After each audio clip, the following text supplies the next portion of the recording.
साथियों नमस्कार, मैं आपका अपना साथी दीपक कुलड़ी एडवोकेट। साथियों, अगर कोई भी व्यक्ति जो 18 प्लस है, लड़का और लड़की जो दोनों कपल हैं, क्या वो होटल में क्वालिटी टाइम स्पेंड कर सकते हैं? ऐसा मुझसे किसी साथी ने कहा, सवाल किया किसी दोस्त ने कि क्या होटल के अंदर हम जा सकते हैं? क्या कोई भी पुलिस वाला जो है हमें तंग या परेशान करे तो क्या उसके खिलाफ कानूनी कार्रवाई की जा सकती है? क्या पुलिस हमें तंग परेशान कर सकती है या नहीं कर सकती? तो दोस्तों नमस्कार, मेरा नाम दीपक कुलड़िया है। मैं पेशे से वकील हूं और मैं भादरा सेशन कोर्ट में अभ्यासरत भी हूं।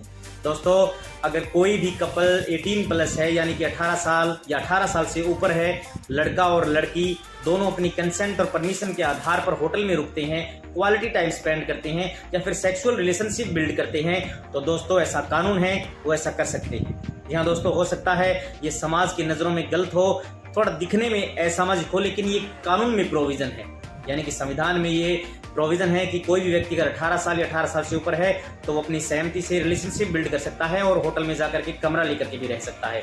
अगर आपको इस बात का डर है कि कोई भी पुलिसकर्मी आपको आएगा, आपका दरवाजा खटखटाएगा और आपसे पूछेगा और आपको गिरफ्तार कर लेगा, तंग परेशान करेगा, तो ऐसा बिल्कुल नहीं है। अगर कोई भी पुलिस वाला आता है आपके होटल में, जिस होटल में आप रुके हुए हो, सबसे पहले 2 कारणों से पुलिस आ सकती है।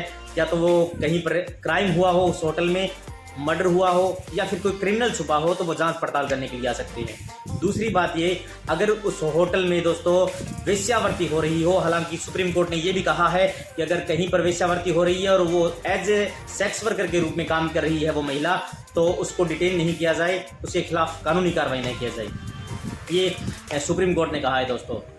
तो 2 कारणों से मान लीजिए पुलिस आपके पास आ गई और होटल का दरवाजा खटखटाती है और आपसे ये बात कहती है कि आप यहाँ पर किस लिए आए हो, तो दोस्तों आप ये बात बोल सकते हैं कि हम जो है वो 18 प्लस है सर, और ये मेरे जो है साथी हैं, हम दोनों क्वालिटी टाइम स्पेंड करने के लिए यहाँ पर आए हैं। रही बात सेक्सुअल रिलेशनशिप बिल्ड करने की, तो हाँ, अगर लड़की और महिला की कंसेंट और परमिशन है तो आप क्वालिटी टाइम स्पेंड के साथ रिलेशनशिप भी बिल्ड कर सकते हैं। अगर वो पुलिस वाला आपसे ये बात कहे कि आप अपनी माता और पिता से बात कराइए, तो वो एक प्रकार का अपराध कर देता है। जी हाँ दोस्तों, हो सकता है सबसे पहली बात तो ये कि पुलिस अगर आई है और आपसे नाम व पता पूछ रही है, तो ये पुलिस का अधिकार है कि वो आपका नाम और पता पूछ सकती है। सीआरपीसी की धारा 42 में अगर आप सही नाम और सही पता नहीं बताते हो तो पुलिस आपको डिटेन भी कर लेगी। लेकिन अगर आपके पास आईडी प्रूफ है, आपने होटल में आईडी प्रूफ जमा करा रखे हैं और अगर आप क्वालिटी टाइम स्पेंड कर रहे हो, तो दोस्तों आप अपना नाम व पता बताइए। लेकिन पुलिस इस बात को लेकर के आपको फोर्स नहीं कर सकती कि आप अपने माता और पिता से बात कराइए, क्योंकि आप 18 प्लस हो, यानी कि अबव 18 हो और आपको कोई भी निर्णय लेने की क्षमता जो है, अधिकार जो है, वो कानून आपको देता है। तो दोस्तों आर्टिकल 21 लाइफ एंड लिबर्टी में ये प्रोविजन है कि आप हिंदुस्तान में किसी भी जगह पर जाकर घूम सकते हैं, रह सकते हैं किसी भी होटल में। कोई भी पुलिस वाला जो है वो आपको गलत तरीके से आपके खिलाफ कोई भी कार्रवाई नहीं कर सकता। दूसरी बात दोस्तों, मान लीजिए अगर कोई भी पुलिस वाला दादागिरी करता है, गुंडई करता है, सभी पुलिस वाले एक जैसे नहीं होते, हो सकता है कोई पुलिस वाला जिसे कानून का कम नॉलेज है और वो आपके खिलाफ गलत व्यवहार करता है, तो दोस्तों वो एक प्रकार का क्राइम कर देता है। यहाँ दोस्तों आईपीसी की धाराओं के तहत उसके ऊपर मुकदमा दर्ज किया जा सकता है। दोस्तों आईपीसी की धारा 166 और 166A के तहत 2 साल की सजा और उस पुलिस वाले को सस्पेंड भी किया जा सकता है। दोस्तों अगर वो आपको गलत रूप से पकड़ के ले जाता है तो आईपीसी की धारा 342 के तहत दोस्तों वो एक प्रकार का क्राइम कर देता है, इलीगल डिटेंशन कर देता है आपकी, और उसके खिलाफ कार्रवाई की जा सकती है। आप इसके बाद जब वो आपको गिरफ्तार कर ले, आपको पकड़ ले, तो आप उसकी शिकायत जो है वो एसपी को कर सकते हैं सस्पेंड करवाने के लिए, विभागीय कार्रवाई करवाने के लिए। और दोस्तों आप जो है वो आईपीसी की धाराओं के तहत उस पुलिस वाले के खिलाफ मुकदमा दर्ज करवा सकते हैं। रही बात महिला की, अगर महिला को भी वो गलत तरीके से छूता है तो 354 के तहत उस पुलिस वाले के ऊपर मुकदमा दर्ज किया जा सकता है। दोस्तों कानून से बड़ा कोई नहीं है, कानून से बड़ी पुलिस नहीं है, कानून से बड़े आप भी नहीं हैं, क्योंकि कानून में ये प्रोविजन है। ये देश जो है वो संविधान से चलता है।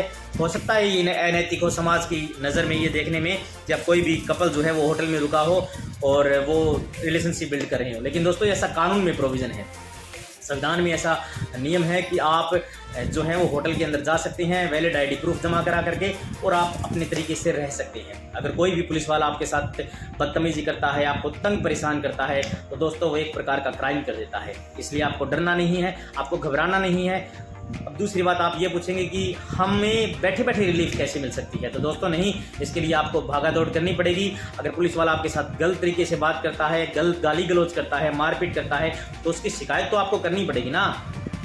आपको दोस्तों एसपी तक जाना पड़ेगा, आपको एक वकील हायर करके आपको कोर्ट में इस्तगासा प्रस्तुत करवाना पड़ेगा ताकि आप न्याय प्राप्त कर सकें। अगर आपको ऐसा लगा है कि आपके फंडामेंटल राइट्स को उसने हर्ट किया है, उसने नुकसान पहुंचाया है, तो दोस्तों बिल्कुल आप कानून का सहारा लेकर के आप जो है इस्तगासा प्रस्तुत कर सकते हैं। वकील साहब के माध्यम से वकील साहब आपको बातें बताएंगे और दोस्तों आप जो है उस पुलिस वाले के खिलाफ लीगल एक्शन ले सकते हैं। दोस्तों ये बेहद महत्वपूर्ण है और मैं आपको बता देना चाहता हूं कि काफ़ी लोग मुझसे ये सवाल करते हैं कि क्या होटल के अंदर हम रह सकते हैं, जा सकते हैं, आ सकते हैं, तो हमें कोई दिक्कत तो नहीं होगी ना।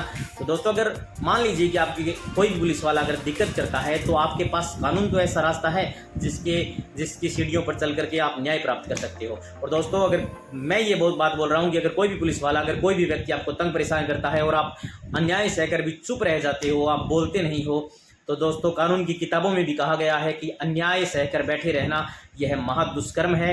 न्यायार्थ अपने बंधु को भी दंड देना धर्म है। यानी कि आप चुप मत बैठिए, आप बोलिए, आप लड़ना सीखिए, क्योंकि दोस्तों चुप रहने से भी छिन जाता है एजाज़ सुख्न। साथियों जुल्म सहने से भी जालिम की मदद होती है। अगर आप दब जाते हो उस समय पर, अगर आप कोई लीगल एक्शन नहीं लेते हो, वकील से बात नहीं करते हो, इस्तगासा नहीं करते हो, तो दोस्तों आप एक प्रकार से इनडायरेक्टली उस दोस्तों गुनहगार, उस जालिम की जो है वो मदद कर रही हो। इसलिए लड़िए, बोलना सीखिए और उसका जो दुष्परिणाम हो उसको झेलिए आप। और मैं ये बात बोल रहा हूँ कि आप ठहर सकते हैं, किसी भी होटल में आ जा सकते हैं, क्योंकि ये देश आज़ाद है, इस देश में अंग्रेज़ों का राज नहीं है। According to law, according to constitution, fundamental rights है आपका होटल में रुकना। जी हाँ दोस्तों, थैंक यू दोस्तों। अगर आपने मेरे चैनल को अभी तक लाइक और सब्सक्राइब नहीं किया है तो करिए। आने वाली लीगल वीडियो देखने के लिए, अवेयरनेस के लिए आप मेरे चैनल को लाइक सब्सक्राइब करें। थैंक यू दोस्तों।